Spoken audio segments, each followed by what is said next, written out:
Buongiorno a tutti, comincio con una citata. Good morning, everybody. I will start by quoting Edgar Allan Poe, who says, "Beauty of any kind, in its supreme expression, always brings the sensitive soul to tears, and I've seen people moved to tears by the beauty of this place. Ladies and gentlemen, dear friends, dear daughter, we are here because some time ago I spent a few days here and overwhelmed by the beauty of this place. I talked to Paolo Signorini about the idea that beauty elevates the human soul. And I asked him, how come that together with beauty there are so many ugly things and devastations? And he answered, but this is a long story. And therefore we decided to hold here the conference on ethics and aesthetics. So thank you, Paolo Signorini, for inspiring me. We all know that we cannot go on like this. The resources of our planet, the resources of humans are limited, and our sons, our daughters need or have a right as much as ourselves to have a good life on this planet. But the contribution of each and everybody will certainly help to change the world. Welcome to the conference Ethics on Ethics and Aesthetics, the eighth in the Cultural Entrepreneurship Series, which was intended to raise awareness, inform, and improve the planet by applying ethical principles to daily life. It's really a big pleasure for me to welcome you to Capri, not only because we are here in such a wonderful island in this beautiful hotel, the Caesar Augustus Hotel, and again we have a wonderful schedule. I'm happy to be here because I was born in Italy and I love everything about Italy, the invaluable cultural art heritage, the cuisine, the landscape, the deep humanity of people, and the ability to express emotions, even with a lively discussion, the strike culture. All these, including conflicts and contradictions, make life easier for me and lighter. In my paper, I will focus on three key points: the true, the good, and the beautiful. As we know, our five senses allow us to survive. Smelling warns us against dangers, harmful food, poisons, diseases. In the same way, beauty attracts us and directs us towards a path that makes the dimension of morals flourish. Ulysses was looking for his own path, not the eternal pleasure or eternal youth. So, beauty is also a code, an indicator that allows our life to flourish. Our uniqueness, our diamond, is helped to thrive, even our moral growth. Eudaimonia for Aristotle, whereas Martha Nussbaum uses the word flourishing, but she places it into a social and political context and also describes the necessary conditions for it to flourish. But let us look at the opposite. Let us think of disgust together with Martha Nussbaum. She writes that in the course of history, some typical properties, bad smell, sliminess, these characteristics of disgust were deliberately associated to the Jews, to women, to lower classes, to the untouchables, who are imagined and figured out as contaminated.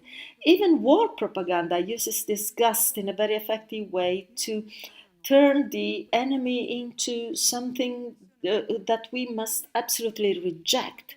So, disgust is the negative moral dimension. But even Kant describes the relationship between beauty and the subjective state in his reflection.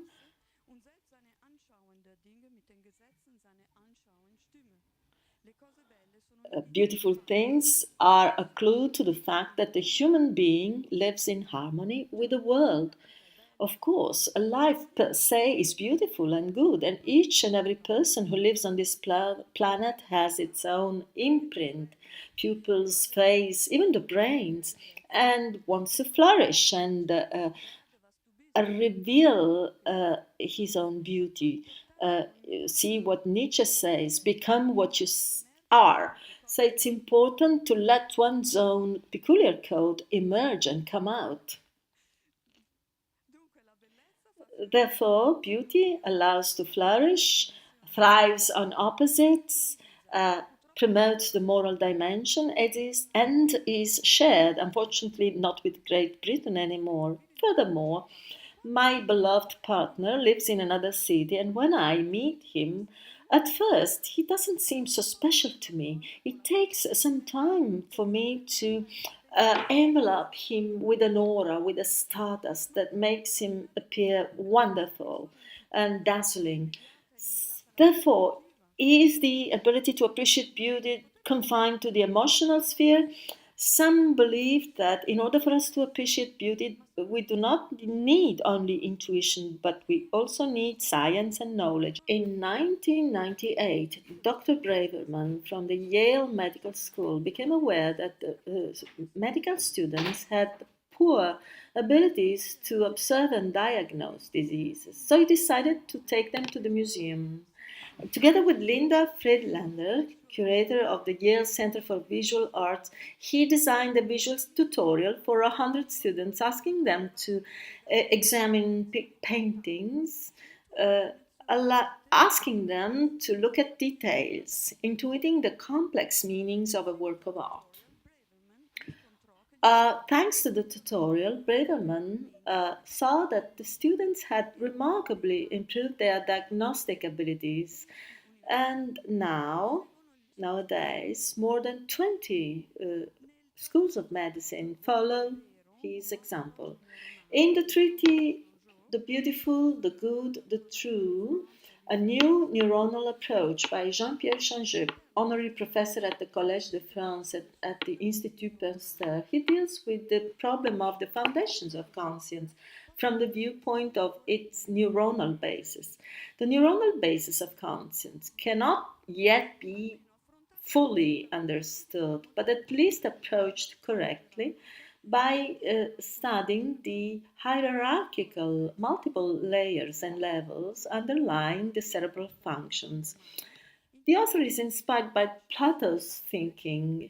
Plato, for the first time, sees that science, ethics, and aesthetics are what makes reference to the beautiful, the good, and the true, that are so intertwined to each other that they become inseparable, undistinguishable. And they are the prime elements of conscience. And for Changeux, they are the basic elements, the fundamentals to investigate the perception of oneself and the world. Only a dialogue between ancient sciences and the brain sciences can give an answer. On the one hand, humanism let us understand the neuronal basis of what we call conscience. On the other hand, science allows us to define better the beautiful, the good, and the true. Therefore, we must take into consideration the principle of ethics, which is no catalogue of prohibitions and tortures, but rather, let's imagine a tree correctly pruned. Thanks to that, it yields good fruits. Science without ethics is like a cyclops, a one eyed cyclops. It's blind. All the specialists in mathematics and engineering don't know what to do when they're faced with dilemmas. If we study the classical literature instead, we understand the beautiful, the good, and the truth. Sapere aude, Horatius, the Latin writer, in his motto was used by Kant as the motto of the Enlightenment, invites us to their using our brains.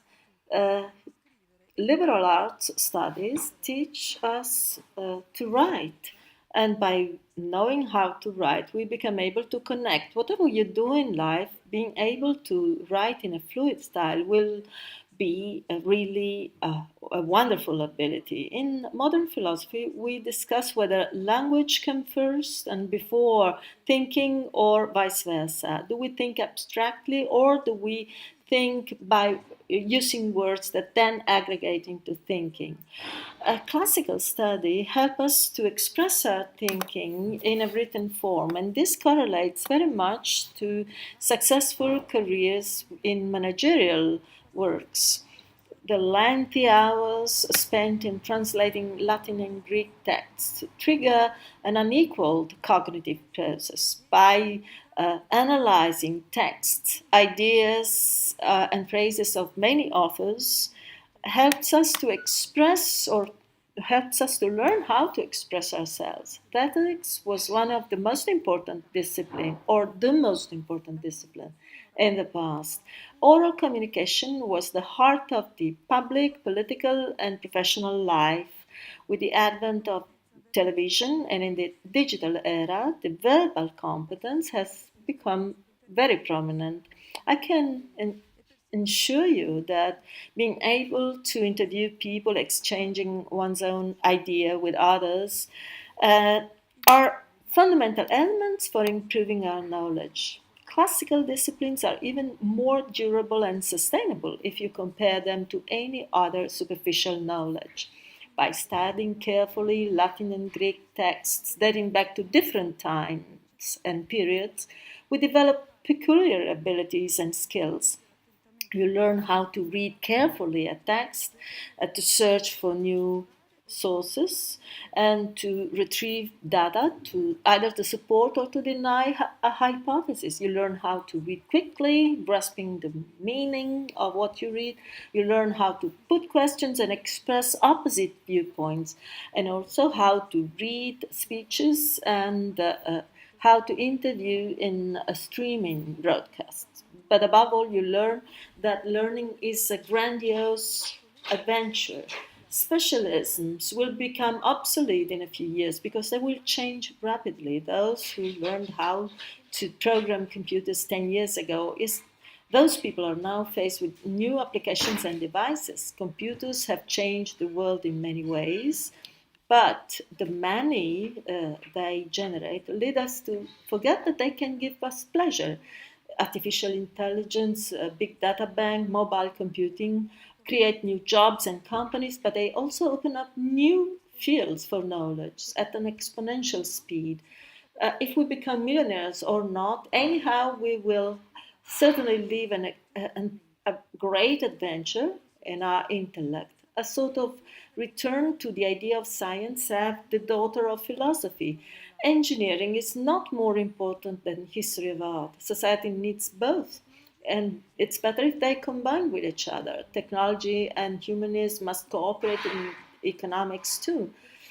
Let us be clear, those who want to become professionals must be able to be trained as professionals. But for those who love history and archaeology, new perspectives open up. These fields require in-depth study of many languages and culture, experiences abroad, aesthetic taste, and quick brains. These are all competences that can be useful in many professions. Many data support the importance of circular thinking in work. In a poll by the American Association of Colleges and Universities, 74% of employers argues that liberal arts education is the best possible way to train young people for the global economy. It is true that engineers earn more money when they start working, but as time goes by, the gap with other professions is filled and it finally disappears. Those who studied the humanities are interested in the scientific subject more for its intellectual value rather than for its market value. And nobody can wish or desire that economy is commanded by people who have no humanistic approach. In addition to the States, the most innovative countries today are Sweden and Israel. It is surprising that none of these three countries ranks in the first places in the classification of the PISA research studies. Sweden and Israel rank even lower than the States in this list, in this classification ranking of the school systems in these societies. I mean, people have a strong self-esteem, a measurable characteristic that allows young Americans, Israelis, and Sweden people and students to persist even when they fail and to start up again after a failure. This is essential for entrepreneurship. The school systems based upon superficial learning and tests do not develop thinking and problem solving attitudes and competitiveness. Thomas Piketty, the French economist, writes that capitalism yields inequality, but the strength of equality was, lies in the diffusion, the spreading of knowledge.